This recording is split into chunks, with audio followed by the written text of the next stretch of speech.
जय गुरु जी, शुक्राना गुरु जी। ओम नमः शिवाय। व्यास जी, अंधक महान पराक्रमी वीर और त्रिपुर हंता, शिव के समान बुद्धिमान था। सैकड़ों वरदान मिलने के कारण वह उन्माद के वशीभूत हो रहा था। यद्यपि बहुसंख्यक शास्त्रों की चोट से उसका शरीर जर्जर हो गया था, फिर भी शिवजी पर विजय पाने के लिए उसने दूसरी माया रची। जब प्रलयकालीन अग्नि के समान शरीर धारण करने वाले भूतनाथ त्रिपुरारी शंकर ने अपने त्रिशूल से उसे बुरी तरह छेद डाला, तब भूतल पर गिरे हुए उसके रक्त कणों से यूथ के यूथ अंधक प्रकट हो गए। उनसे सारी रणभूमि व्याप्त हो गई। वे विकृत मुख वाले भयंकर राक्षस अंधक के सदृश ही पराक्रमी थे। इस प्रकार जब पाशुपति द्वारा मारे गए सैनिकों के घावों से निकले हुए अत्यंत गरम गरम रक्त बिंदुओं से दूसरे सैनिक उत्पन्न होने लगे, तब बहुत सी भुजा रूपी लताओं द्वारा आक्रांत होने के कारण कुपित हुए बुद्धिमान भगवान विष्णु ने प्रमथनाथ शिव को बुलाकर योग बल से एक अजय स्त्री रूप धारण किया, जिसका मुख विकृत था और रूप उग्र, विकराल और कंकाल मात्र था। वह स्त्री रूप शंभू के कान से निकला था। जब उन देवी ने रणभूमि में उपस्थित हो अपने युगल चरणों से पृथ्वी को अलंकृत किया, तब सभी देवता उनकी स्तुति करने लगे। तत्पश्चात भगवान ने उनकी बुद्धि को प्रेरित किया। फिर तो वे क्षुधार्त होकर रण के मुहाने पर उन सैनिकों के साथ तथा दैत्यराज के शरीर से निकले हुए अत्यंत गरम गरम रुधिर का पान करने लगी, जिससे राक्षसों का उत्पन्न होना बंद हो गया। तदंतर एकमात्र अंधक ही बचा रहा। यद्यपि उसके शरीर का रक्त सूख गया था, तथापि वह अपने कुलोचित सनातन क्षात्र धर्म का स्मरण करके अविनाशी भगवान शंकर के साथ भयंकर थप्पड़ों से, वज्र सदृश जानुओं और चरणों से, वज्राकार नखों से, मुख, भुजा और सिरों से संग्राम करता रहा। तब प्रमथनाथ शिव ने रणभूमि में उसका हृदय विदीर्ण करके उसे शांत कर दिया। फिर त्रिशूल भोंककर उसे स्थानों के समान ऊपर को उठा लिया। उसका जर्जर शरीर नीचे को लटक रहा था। सूर्य की किरणों ने उसे सुखा दिया। पवन के झोंकों से युक्त मेघों ने मूसलाधार जल बरसाकर उसे गीला कर दिया। हिमखंड के समान शीतल चंद्रमा की किरणों ने उसे विशीर्ण कर दिया। फिर भी उस दैत्यराज ने अपने प्राणों का परित्याग नहीं किया। उसने विशेष रूप से शिवजी का स्तवन किया। तब करुणा के अगाध सागर शंभु प्रसन्न हो गए और उन्होंने उसे प्रेम पूर्वक गणाध्यक्ष का पद प्रदान कर दिया। तत्पश्चात युद्ध के समाप्त हो जाने पर लोकपालों ने नाना प्रकार के सारगर्भित स्तोत्रों द्वारा विधि पूर्वक शिवजी की अर्चना की और हर्षित हुए ब्रह्मा विष्णु आदि देवों ने गर्दन झुकाकर उत्तमोत्तम स्तुतियों द्वारा उनका स्तवन किया। फिर जय जयकार करते हुए वे आनंद मनाने लगे। तदंतर शिवजी उनको साथ लेकर आनंद पूर्वक गिरिराज की गुफा को लौट आए। वहाँ उन्होंने अपने ही अंशभूत पूजनीय देवताओं को नाना प्रकार की भेंट समर्पित करके उन्हें विदा किया और स्वयं प्रमुदित हुई गिरिराज कुमारी के साथ उत्तमोत्तम लीलाएं करने लगे। नंदीश्वर द्वारा शुक्राचार्य का अपहरण और शिव द्वारा उनका निगला जाना, 100 वर्ष के बाद शुक्र का शिवलिंग के रास्ते बाहर निकलना, शिव द्वारा उनका शुक्र नाम रखा जाना, शुक्र द्वारा जपे गए मृत्युंजय मंत्र शिवाष्टोत्तर शतनाम स्तोत्र का वर्णन, शिव द्वारा अंधक को वर प्रदान करना। व्यास जी ने पूछा, महाबुद्धिमान सनत कुमार जी, जब वह महान भयंकर एवं रोमांचकारी संग्राम चल रहा था, उस समय त्रिपुरारी शंकर ने दैत्य गुरु विद्वान शुक्राचार्य को निगल लिया था। यह घटना मैंने संक्षेप में ही सुनी थी। अब आप उसे विस्तार पूर्वक वर्णन कीजिए। पिनाकधारी शिव के उदर में जाकर उन महायोगी शुक्राचार्य ने क्या किया था? शंभू की जठराग्नि ने उन्हें जला क्यों नहीं दिया? भृगुनंदन बुद्धिमान शुक्र भी तो कल्पांतकालीन अग्नि के समान उग्र तेजस्वी थे। वे शंभू के जठर पंजर से कैसे निकले? उन्होंने कैसे और कितने काल तक आराधना की थी? तात, उन्हें जो मृत्यु का शमन करने वाली पराविद्या प्राप्त हुई थी, वह विद्या कौन सी है जिससे मृत्यु का निवारण हो जाता है? मुने, लीला विहारी देवादिदेव भगवान शंकर के त्रिशूल से छूटे हुए अंधक को गणाध्यक्षता की प्राप्ति कैसे हुई? तात, मुझे शिवलीलामृत श्रवण करने की विशेष लालसा है, अतः आप मुझ पर कृपा करके वह सारा वृतांत पूर्ण रूप से वर्णन कीजिए। ब्रह्मा जी कहते हैं, अमित तेजस्वी व्यास जी के इन वचनों को सुनकर सनत कुमार शिव जी के चरण कमलों का स्मरण करने लगे। करके कहने लगे। सनत कुमार जी ने कहा, मुनिवर, भगवान शंकर के प्रमथों की जब अत्यंत विजय होने लगी तब अंधक घबराकर शुक्राचार्य जी की शरण में गया और उनसे गिड़गिड़ाकर मृत संजीवनी विद्या के द्वारा मरे हुए असुरों को जीवित करने की प्रार्थना की। इस पर शुक्राचार्य ने शरणागत धर्म की रक्षा करना उचित समझा। फिर तो वे युद्ध स्थल में गए और आदरपूर्वक विद्या के स्वामी शंकर का स्मरण करके एक एक दैत्य पर मृत संजीवनी विद्या का प्रयोग करने लगे। उस विद्या का प्रयोग होते ही वे सभी दैत्य दानव वीर एक साथ ही हथियार लिए हुए इस प्रकार उठकर खड़े हुए मानो अभी सोकर उठे हों। जैसे पूर्णतया अभ्यस्त किया हुआ वेद समर भूमि में बादल और श्रद्धापूर्वक ब्राह्मणों को दिया हुआ धन आपत्ति के समय तुरंत प्रकट हो जाता है, उसी प्रकार वे उठकर खड़े हुए। शुक्राचार्य के संजीवनी प्रयोग से जब बड़े बड़े दानव जीवित होकर प्रमथों की बुरी तरह मारने लगे, जब प्रमथों ने जाकर प्रमथेश्वर शिव को यह समाचार सुनाया, तब शिव जी ने कहा, नंदिन, तुम अभी तुरंत ही जाओ और दैत्यों के बीच से द्विजश्रेष्ठ शुक्राचार्य को उसी प्रकार उठाकर लाओ जैसे बाज लवा को उठाकर ले जाता है। सनत कुमार जी कहते हैं, महर्षि, वृषभध्वज के यूं कहने पर नंदी सांड के समान बड़े जोर से गरजे और तुरंत ही सेना को लांघकर उस स्थान पर जा पहुँचे जहाँ भृंगुवंश के दीपक शुक्राचार्य विराजमान थे। वहाँ समस्त दैत्य हाथों में पाश, खड्ग, वृक्ष, पत्थर और पर्वत खंड लिए हुए उनकी रक्षा कर रहे थे। यह देखकर बलशाली नंदी ने उन दैत्यों को विशुद्ध करके शुक्राचार्य का उसी प्रकार अपहरण कर लिया जैसे शरभ हाथी को उठाकर ले जाता है। महाबली नंदी द्वारा पकड़े जाने पर शुक्राचार्य के वस्त्र खिसक गए, उनके आभूषण गिरने लगे और केश खुल गए। तब देव शत्रु दानव उन्हें छुड़ाने के लिए सिंहनाद करते हुए नंदी के पीछे दौड़े और जैसे मेघ जल की वर्षा करते हैं उसी तरह नंदीश्वर के ऊपर वज्र, त्रिशूल, तलवार, फरसा, बरेंठी और गोफन आदि अस्त्रों की उग्र वृष्टि करने लगे। तब उस देवासुर संग्राम के विकराल रूप धारण करने पर गणाधिराज नंदी ने अपने मुख की आग से सैकड़ों शस्त्रों को भस्म कर दिया और उन भृगुनंदन को दबोच कर शत्रु दल को व्यथित करते हुए वे शिवजी के समीप आ पहुँचे तथा शीघ्र ही उन्हें निवेदित करते हुए बोले, भगवान, ये शुक्राचार्य उपस्थित है। तब भूतनाथ देवादिदेव शंकर ने पवित्र पुरुष द्वारा प्रदान किए हुए उपहार की भांति शुक्राचार्य को पकड़ लिया और बिना कुछ कहे उन्हें फल की तरह मुख में डाल लिया। उस तरह समस्त असुर उच्च स्वर से हाहाकार करने लगे। व्यास जी, जब गिरिजेश्वर ने शुक्राचार्य को निगल लिया तब दैत्यों की विजय की आशा जाती रही। उस समय उनकी दशा सूंड रहित गजराज, सींगहीन सांड, मस्तक विहीन देह, अध्ययन रहित ब्राह्मण, उद्यमहीन प्राणी, भाग्यहीन के उद्यम, पति रहित स्त्री, फल वर्जित बाण, पुण्यहीनों की आयु, व्रत रहित वेदाध्ययन, एकमात्र वैभव शक्ति के बिना निष्फल हुए कर्म समूह, शूरताहीन क्षत्रिय और सत्य के बिना धर्म समुदाय की भांति शोचनीय हो गई। दैत्यों का सारा उत्साह जाता रहा। तब अंधक ने महान दुख प्रकट करते हुए अपने शूरवीरों को बहुत उत्साहित किया और कहा, वीरों, जो रणांगन छोड़कर भाग जाते हैं उनकी ख्याति अपयश रूपी कालिमा से मलिन हो जाती है और उन्हें इस लोक में तथा परलोक में कहीं भी सुख नहीं मिलता। यदि पुण्य जन्म रूपी मल का अपहरण करने वाले धरा तीर्थ, रण तीर्थ में अवगाहन कर लेते हैं और अन्य तीर्थों में स्नान, दान और तप की क्या आवश्यकता है, अर्थात इनका फल रणभूमि में प्राण त्याग करने से ही प्राप्त हो जाता है। दैत्यराज के इस वचन को पूर्ण रूप से धारण करके वे दैत्य तथा दानव रणभेरी बजाकर रणभूमि में प्रमथ गणों पर टूट पड़े और उन्हें मथने लगे तथा बाण, खड्ग, वज्र, सरीखे, कठोर पत्थर, भुशुंडी, भिंदीपाल, शक्ति, भाले, फरसे, खटवांग, पटीश, त्रिशूल, लकुट और मूसलों द्वारा परस्पर प्रहार करते हुए भयंकर मारकाट मचाने लगे। इस प्रकार अत्यंत घमासान युद्ध हुआ। इसी बीच विनायक, स्कंद, नंदी, सोम नंदी, वीर नैगम्य और महाबली वैशाख आदि उग्र गणों ने त्रिशूल, शक्ति और बाण समूहों की धारावाहिक वर्षा करके अंधक को अंधा बना दिया। फिर तो प्रमथों तथा असुरों की सेनाओं में महान कोलाहल मच गया।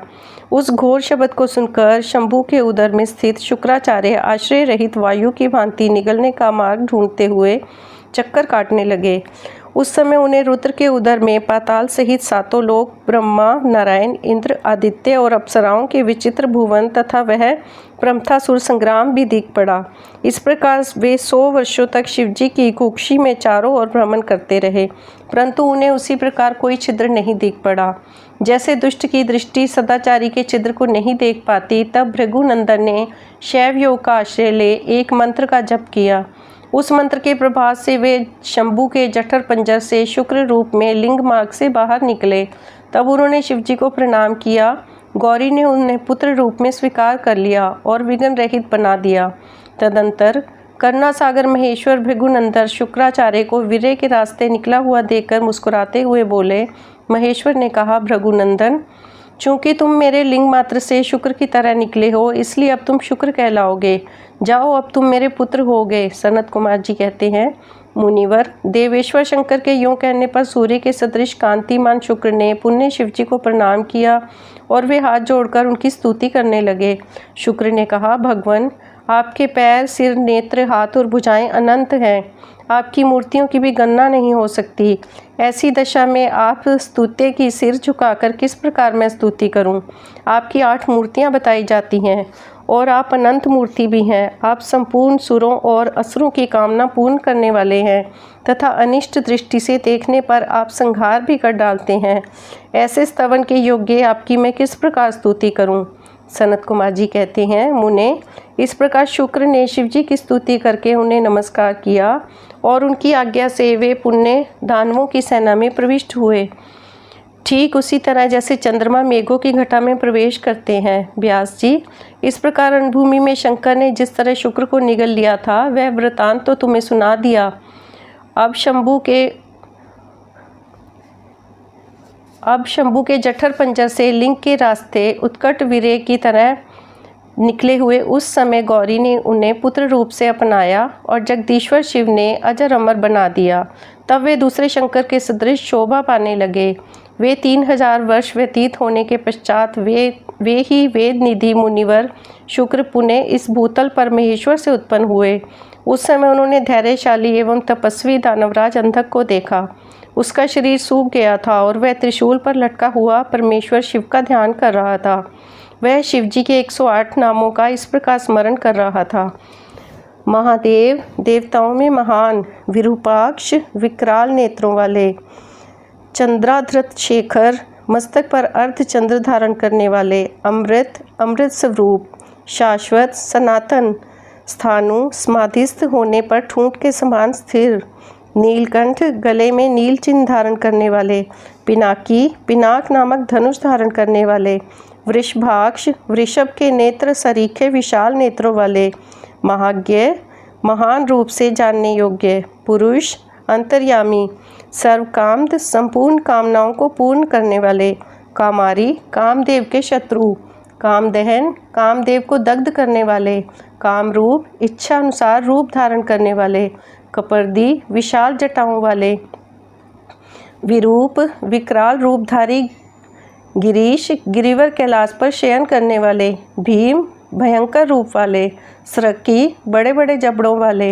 रक्तवासा, लाल वस्त्रधारी, योगी, योग के दाता, कालदहन, काल को भस्म कर देने वाले, त्रिपुरगन, त्रिपुरों के संहार करता, कपाली, कपाल धारण करने वाले, गूढ़ व्रत, जिनका व्रत प्रकट नहीं होता, गुप्त मंत्र, गोपनीय मंत्रों वाले, गंभीर, गंभीर स्वभाव वाले, भावगोचर, भक्तों की भावना के अनुसार प्रकट होने वाले, अनिमादि गुणाधार, अनिमा आदि सिद्धियों के अधिष्ठान, त्रिलोकेश्वर दायक, त्रिलोकी का ऐश्वर्य प्रदान करने वाले, वीर, बलशाली, वीरहंता, शत्रुवीरों को मारने वाले, घोर, दुष्टों के लिए भयंकर, विरूप, विकट रूप धारण करने वाले, मांसल, मोटे ताजे शरीर वाले, पटु, निपुण, महामासांत, श्रेष्ठ फल का गूदा खाने वाले, उन्मत्त, मतवाले, भैरव, काल भैरव स्वरूप, महेश्वर, देवेश्वरों में भी श्रेष्ठ,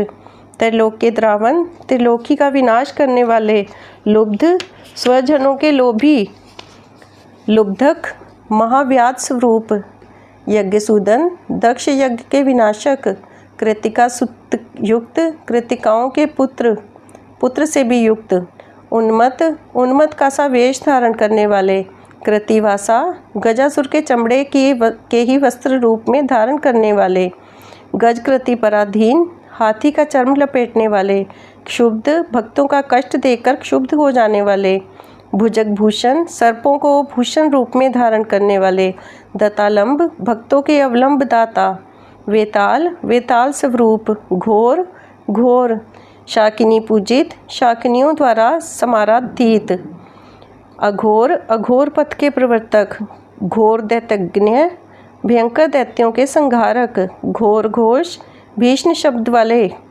वनस्पति स्वरूप, भस्मांग शरीर में भस्म प्रभाने वाले, जटिल जटाधारी, शुद्ध परम पावन, भैरुंड शत सेवित सैकड़ों भैरुंड नामक पक्षियों द्वारा सेवित, भूतेश्वर भूतों के अधिपति, भूतनाथ भूतगणों के स्वामी, पंचभूताश्रित पंचभूतों को आश्रय देने वाले, खग गगन विहारी, क्रोधित क्रोध युक्त, निष्ठुर दुष्टों पर कठोर व्यवहार करने वाले, चंड प्रचंड पराक्रमी, चंडीश चंडी के प्राणनाथ, चंडिका प्रिय चंडिका के प्रियतम, चंडतुंड अत्यंत कुपित मुख वाले, गुरुत्तमान गरुड़ स्वरूप, निशिस्त्र खड्ग स्वरूप, शव भोजन शव का भोग लगाने वाले, लेलिहान क्रुद्ध होने पर जीभ लपलपाने वाले, महारौद्र अत्यंत भयंकर, मृत्यु स्वरूप,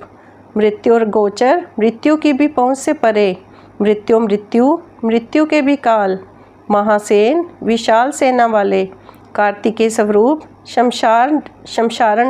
नारायण्य वासी, शमशान एवं अरण्य में विचरने वाले, राग प्रेम स्वरूप, विराग आसक्ति रहित, रागांध प्रेम में मस्त रहने वाले, वीतराग वैरागी, शतार्ची तेज की असंख्य चिंगारियों से युक्त, सत्व गुण रूप, रजोगुण रूप, तमोगुण रूप, धर्म स्वरूप, अधर्म रूप, वासवानुज इंद्र के छोटे भाई उपेंद्र स्वरूप, सत्य रूप, असत्य सत्य से भी परे, सद्रूप उत्तम रूप वाले, असद्रूप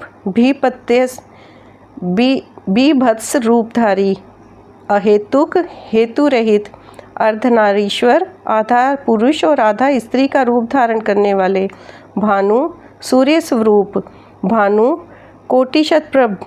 कोटिशत सूर्यों के समान प्रभावशाली, यज्ञ स्वरूप, यज्ञपति यज्ञेश्वर, रुद्र संहार करता, ईशान ईश्वर, वरदाता, शिव कल्याण स्वरूप। परमात्मा की इन 108 मूर्तियों का ध्यान करने से वह दानव उस महान भय से मुक्त हो गया।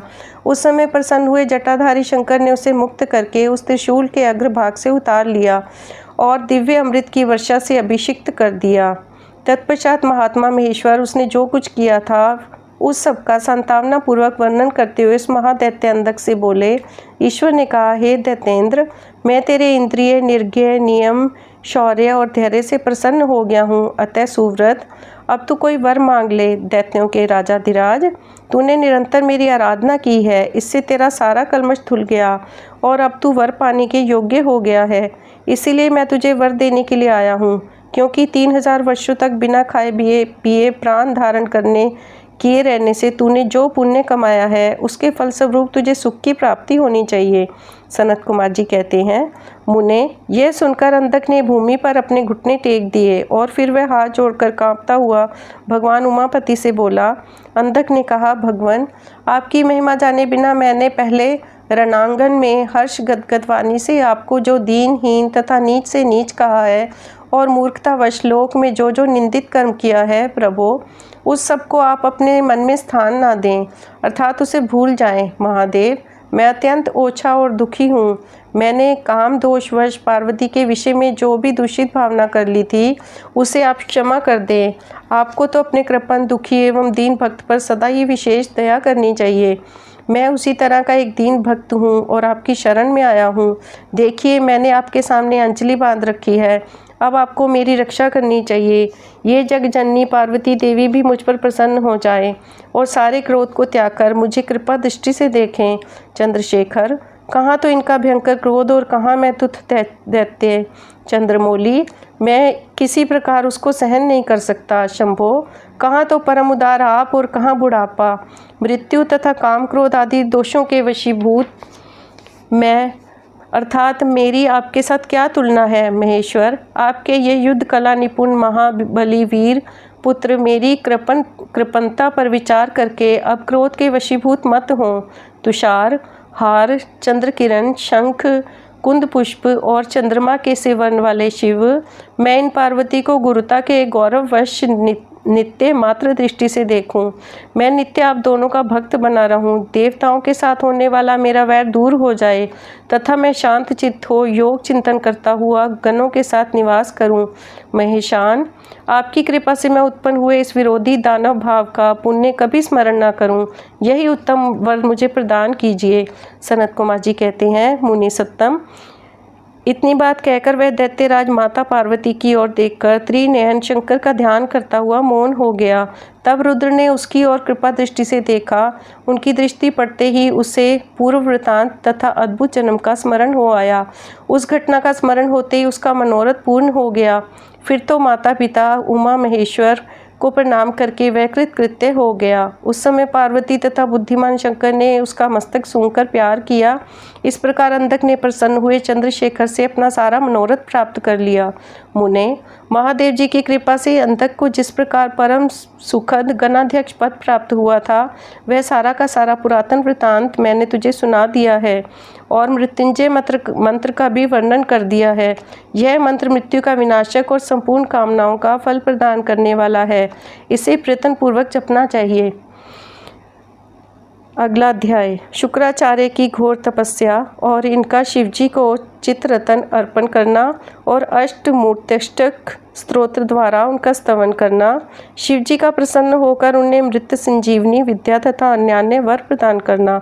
सनत कुमार जी कहते हैं, व्यास जी, मुनिवर शुक्राचार्य को शिव से मृत्युंजय नामक मृत्यु का प्रशमन करने वाली परा विद्या किस प्रकार प्राप्त हुई थी, अब उसका वर्णन करता हूँ, सुनो।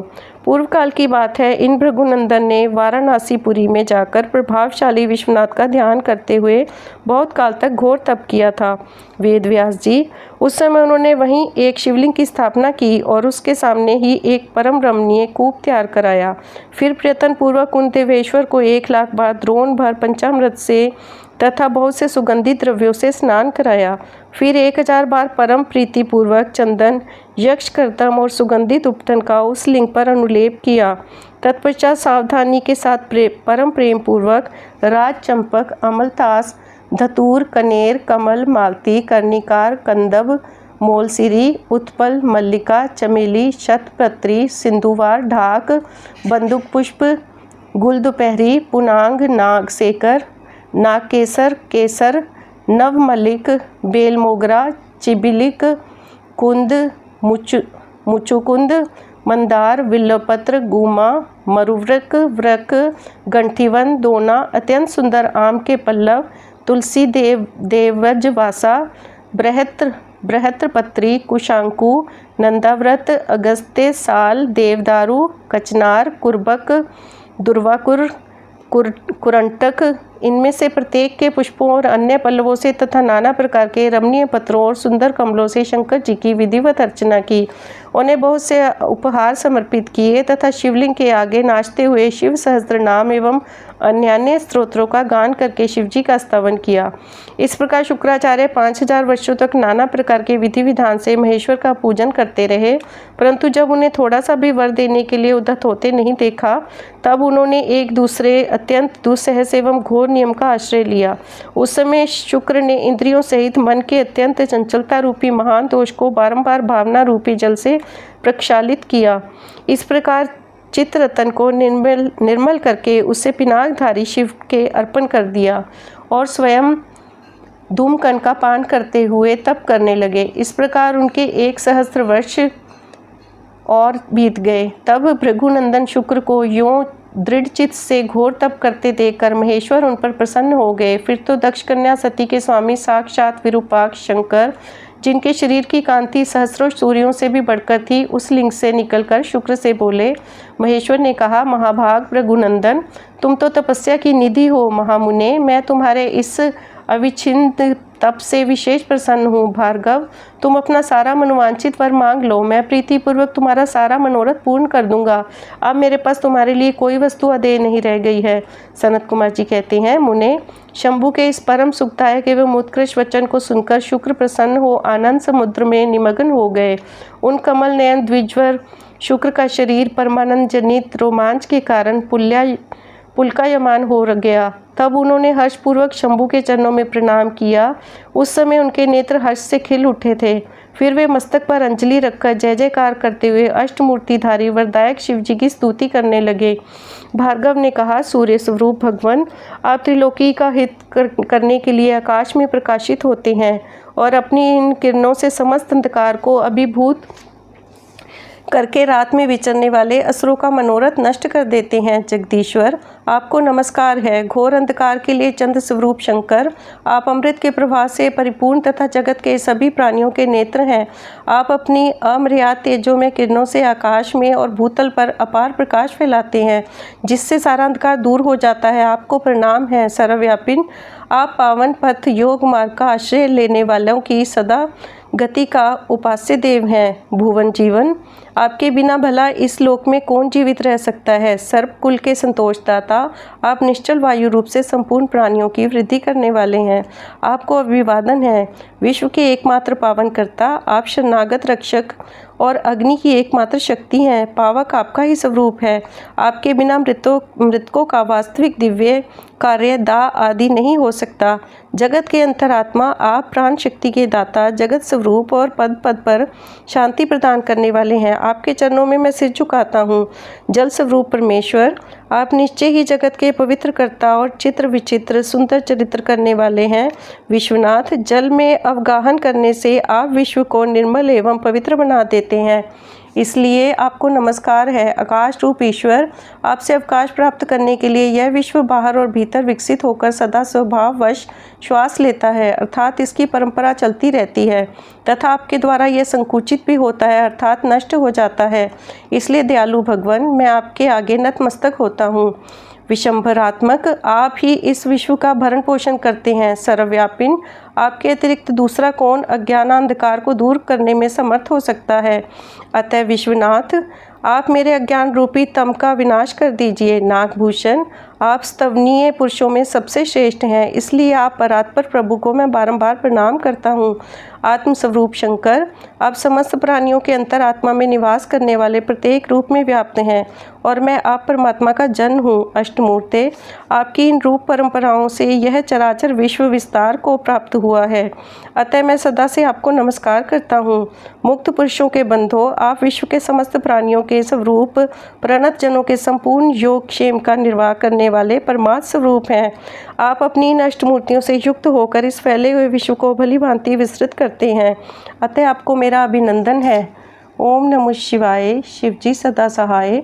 ओम नमः शिवाय। गुरु जी सदा सहाय।